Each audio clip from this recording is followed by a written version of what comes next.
After the week of peace, every man and his family began to clear the bush to make new farms. The cut bush was left to dry, and fire was then set to it. As the smoke rose into the sky, kites appeared from different directions and hovered over the burning field in silent valediction.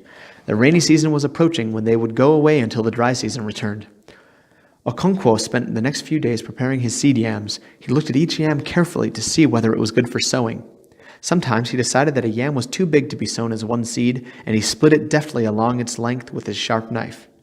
His eldest son, Nuowie, and Ikemefuna helped him by fetching the yams in long baskets from the barn and in counting the prepared seeds in groups of 400.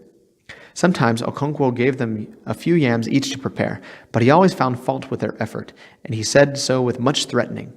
Inwardly, Okonkwo knew that the boys were still too young to understand fully the difficult art of preparing seed yams, but he thought that one could not begin too early.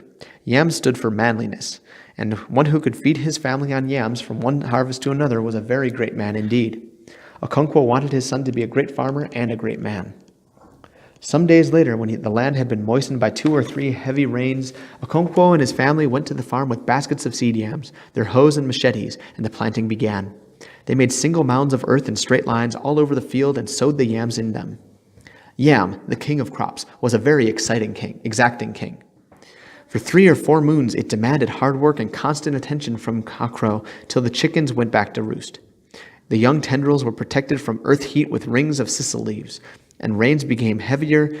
As the rains became heavier, the women planted maize, melons, and beans between the yam mounds. The yams were then staked, first with little sticks and later with tall and big tree branches.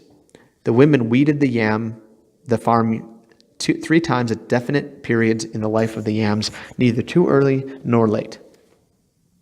And now the rains had really come, so heavy and persistent that even the village rainmaker no longer claimed to be able to intervene. He could not stop the rain now, just as he would not attempt to start it in the heart of the dry season, without serious danger to his own health. The personal dynamism required to counter the forces of these extremes of weather would be far too great for the human frame. And so nature was not interfered with in the middle of the rainy season. Sometimes it poured down in such thick sheets of water that earth and sky seemed merged in one gray wetness. It was then uncertain whether the low rumbling of Amadiora's thunder came from above or below. At such times, in each of the countless thatched huts of Umuofia, children sat around their mother's cooking fire, telling stories, or with their father in his obi, warming themselves from a log fire, roasting and eating maize.